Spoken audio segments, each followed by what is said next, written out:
Till You Cry. Nick Swartzen, the hilarious star of Reno 911 and Grandma's Boy, is bringing his side-splitting stand-up to the State Theater on January 10th. Don't miss your chance to hear his outrageous stories and unforgettable jokes live. Tickets are on sale now. Get the full details at KFAN.com. Keyword calendar.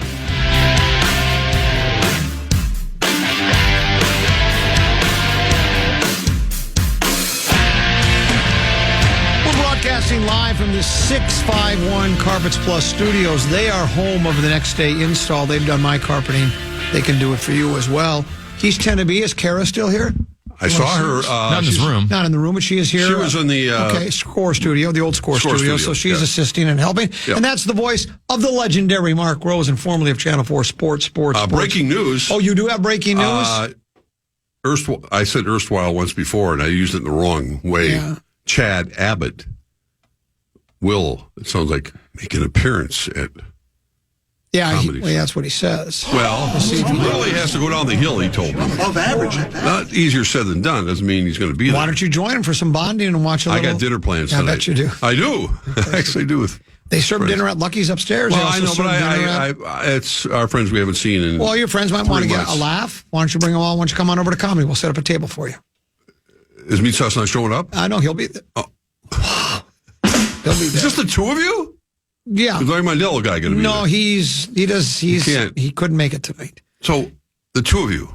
And then when they have a... They have a house comedian? Yeah, he runs the club. Okay, good. And he's going to MC good luck. for That'd be us. fun. Yeah. So he's going to do 15, 20 minutes. All right, okay. Meat Sauce and I haven't decided yet who's gonna close the show. He generally closes. It's hard to follow him. Yeah. I mean, I've seen his act. This is how I've used this comparison before. Right. Let's say you're Mark Rosen, you're the fastest rising young comedian in the country and have been for like 25 years, right? So let's say you go to Los Angeles and you finally get on a Saturday night at the Comedy Store. Right. And the 10 o'clock slot is yours, prime time, and you're like, this is my big break, and you're waiting. It gets to be about 9:45. You're backstage getting ready. All of a sudden, there's a commotion at the front door. Oh, boy. In walks Robin. Now, he's dead now, but walks Robin Williams. Right. He wants to work out some new material that he stole from another guy, Catch a Rising Star. Correct. We're at the Improv, right? Well, we love you, Mark Rosen, fastest rising young comedian, but we're going to put Robin on. So Robin does 25 to 30. Brings the house down. They go, and now the fastest rising young comedian from Minneapolis. Put your hands together for Mark Rosen. What chance do you think you have? Well, that's when you just start your car and just leave. Right. And just say, I don't feel well. And that's how it is trying to follow Meat Sauce. Same way. He's the Robin Williams of Flop, Sweat, and Tears. And for me to have to follow him. That's tough. I was in Mankato with you guys. That's why I like going first. Yeah. Get in, be done. Because if you follow Meat Sauce, the crowd's exhausted from laughter. It's a good way of promoting. Yeah, that's exactly right. So that's what. So I'll probably. All right. I'll probably open, and let him. A rare Wednesday night. A comedy. Yeah, well, this is the second time we've done Wednesday night comedy. I think some of these clubs have said we really want these guys in prime time on Friday and Saturday. Maybe we could see if we can. But you know what? No money. No funny. No funny. So we'll go have. It'll be fun. Have a club, will travel. Yeah. Is what we will do. So that's at the Mudroom time. We gave away tickets earlier this week. Okay. Got another show I'm going to give away tickets for on Friday. We're going to be at a dinner show. You could bring your lovely wife and your friends to dinner again. You could bring them to Friday night. River Oaks Golf Course in Cottage Grove. Let me check my schedule here. I got it right in front of me. Let me guess. You're going to the Chanhassen. Yeah, that's one of the best running jokes. Let me guess, Lyle Lovett's coming in concert. No, she's taking me out for my birthday. Oh, we'd love to have you for a birthday celebration over at River Oaks. Yeah, not going to happen. I got other plans. Anything? Let me throw this to you. I mean, I've got stuff I could throw out. I mean, I always have something. But is there anything that? Because I never really give you or Tenemy to say, hey, what do you guys want to talk about? Oh, you do what? No, you do. You do it once in a while. Is there anything that... Well, you guys have been listening. I mean, you guys have been covering the gamut. I mean, it's sports-related stuff. It's about as far as I want to go today. I don't mind talking about anything. What do you want to talk about? You know, I mean, I think, you know, as far as the sports world, it's always about the Vikings and where do you they think are. the horn has been reborn? Well, no. I think right now, and you looked at the schedule, this is where they have to put the pedal down. I mean, you looked. I thought the Colts, and they were a tough out. They that's just the way they play it. They muck it up and they make it difficult for their opponents to look really good against them. And I think the next 3 weeks right now with at Jacksonville, at Tennessee, and at Chicago against right now a kind of a reeling, internally fighting Chicago Bears team, they have a great opportunity, which we thought when looking at the schedule would present itself. They got the all-important win at home, and now they have to cash in. And I heard this morning, listening to PA a little bit, and Trevor Lawrence has got a shoulder thing. We'll see what the injury report left shoulder, though, not the throwing shoulder. Yeah, but it still could be, a little bit problematic. And they still. It doesn't. I hope Trevor Lawrence plays. I like watching him play. He's a fun quarterback to play, but they're not very good, and they're not as pesky, I think, defensively as the Colts are. So it sounds as if we got more of a promising report on Blake Cashman today. Oh. And we'll see what the injury report today, since it's only Wednesday, will probably show him questionable. Right. Well, everybody's questionable. Everyone's questionable. We're all day to day. But yeah, KOC sounded a little more optimistic about it, getting him. And I think that has a domino effect on everything they like to do defensively. And it's given some of the younger guys an opportunity, but I think the defense stood its ground last week and didn't give up a touchdown. And you guys are breaking down the power rankings, and I think there's no doubt that the Lions are the best team in the NFC. As we speak, right now, yeah, but we know it can change and does often change week to week, depending on injuries in particular. I don't see their quality of their play dropping off that much. It's not like they're not going to lose another game or two, but they're just on a roll right now, and they're playing at such a high level offensively with that offensive line. They're skilled positions. They're running backs. Goff is playing out of his mind. I don't know how anyone could derail them, especially going into Detroit to have to win a game. I talked about this with Tennedy yesterday. You know me, I'm not a big cliche guy, though. I oftentimes think cliches are true. That's the reason they're a cliche. But this team seems to have, and I don't even know if this really exists, but like a swagger about them. Oh, they do. They do seem to feel like, we're really good. Come and get it. The quote from last year about, if you're hunting for the Lions, you won't have to look far. Open your door on your front porch. I think they really believe that stuff. I mean, Amon-Ra St. Brown got off the team bus and went into Curly, and he was wearing a shirt that said Green Bay sucks.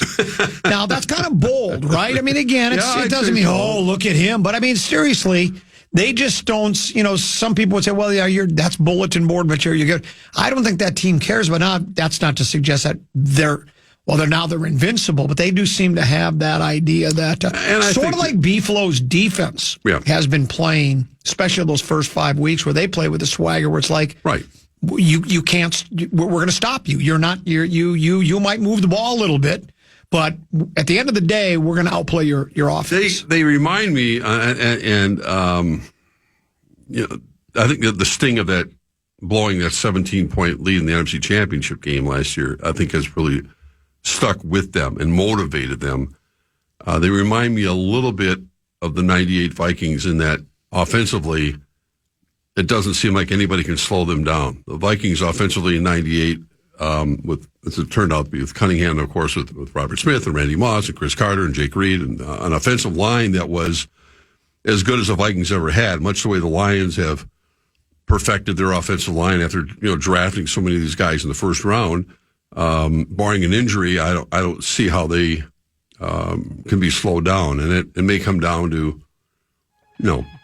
winning 2 games and getting to the big game for the first time in their history. But that buyer beware. I mean, it's the Lions, and you know that better than anyone. Just when you think they're gonna get there, this had better be their year. All I can say, and I think a lot of people are rooting for them. They'd like to see them do well. Obviously, they'd like to see the Vikings play them again, and they will in the regular season. But last game of the year, But they're clearly the best team. They may be the best team in football. I mean, I think they're playing at a higher level than the Chiefs right now. I know the Chiefs are unbeaten, but there's no doubt Detroit. And they'll have a good test Sunday night at Houston if the Texans can get a little healthier. That's not an easy Texans can't stop them. No, they probably can't. Your mama can't stop them. Your daddy, the police, none of them going to stop the kiddies. We'll break, come back with more. Tenneby's got a keyword, try to put $1,000 in one of the listeners' hands. Yeah, the fan and 2 men in a junk truck want to give you a shot to put $1,000 in your hand with our national cash contest. Just enter the keyword Bills at KFAN.com now for your shot at winning. The keyword is Bills. Enter it now at KFAN.com.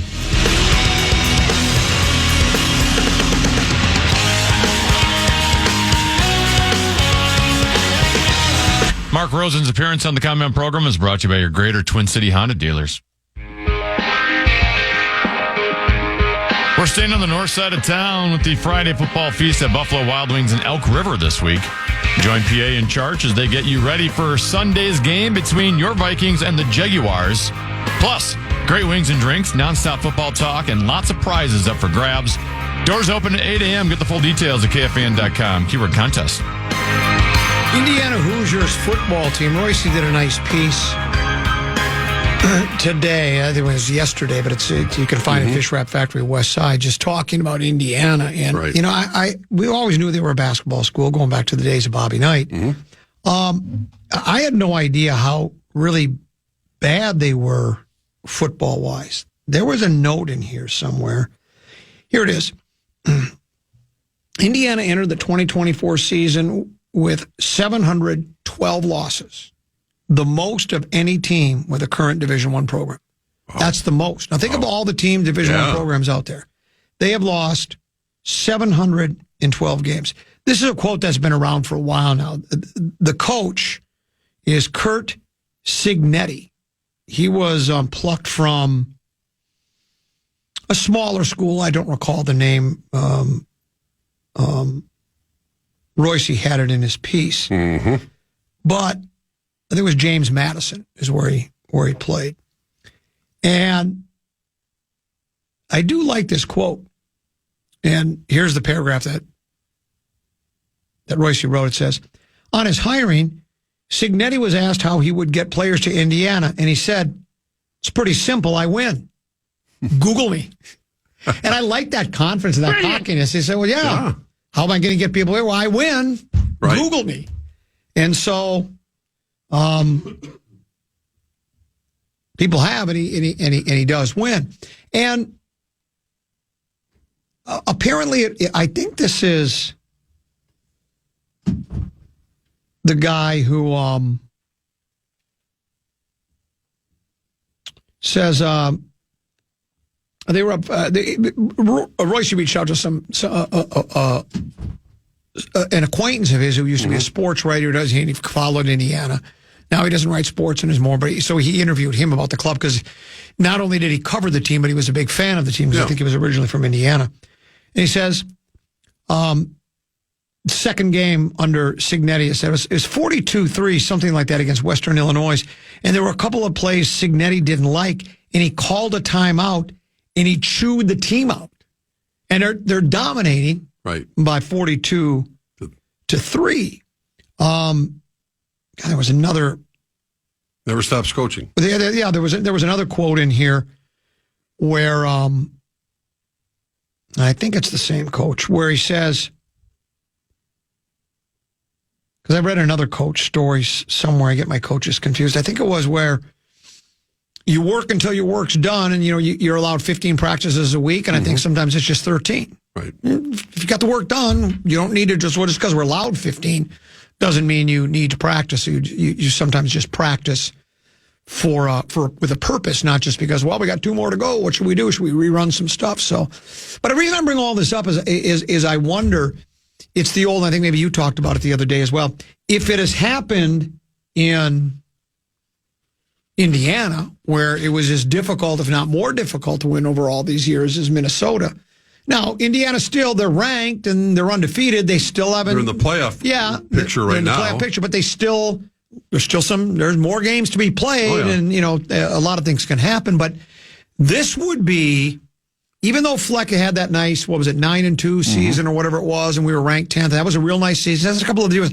Nothing compares to what this guy's doing. Can this be done here, do you think, or is Indiana sort of a unique Well, I don't know situation? if it's an outlier. I mean, they've not only been winning, they've been blowing people out. And it's been, had we looked at, say, at the Gopher schedule beginning of the year, and you said, oh, Indiana's on it instead of Ohio State.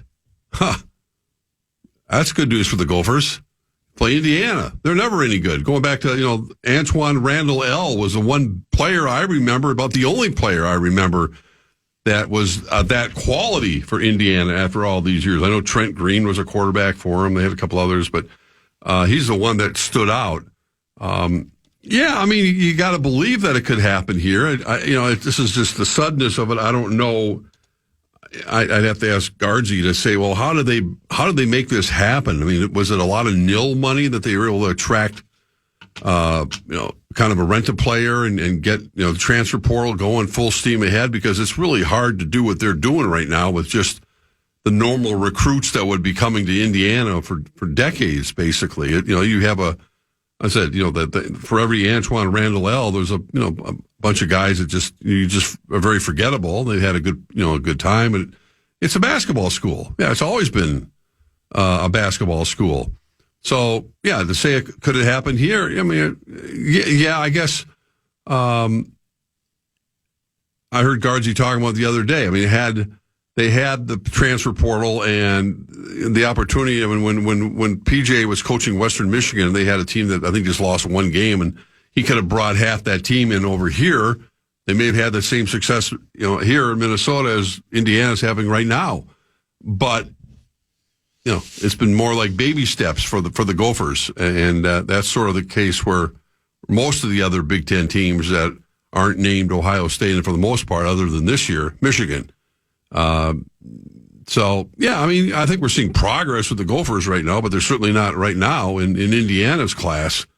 And that's, as surprising a team as there is in the country, especially given the Big Ten and the emergence of, the Pac-12 teams that have come in here, with Oregon leading the way as the number one team in the country. USC being okay. The Gophers beat them. UCLA not even, they're okay. Although they just took care of your Nebraska Cornhuskers last week. Washington, it didn't seem like Indiana would have this kind of explosive year, but kudos to them. They're making people delay their start and excitement over the Indiana Hoosier basketball team. Yeah, I'd love to see it here. Maybe that's what they're building towards. But there's another, I read a couple of coaches' story. You familiar with Oklahoma State's Mike Gundy? Yeah. Did you see the quote he had the other day? This is a doozy. He usually has a couple good doozies. This is a doozy. I'll have it for you. We'll do it on the other side of the break. Let's take a break here. We'll come back. He apologized for what he said, by the way, too. So it's controversial. And you know what? That's what we like here on the Common Man program. We love controversy. It dogs us wherever we go. We seek it out. It seeks us out. We'll talk about that next. And some other controversial Vikings news here on the Common Man program on the Fan.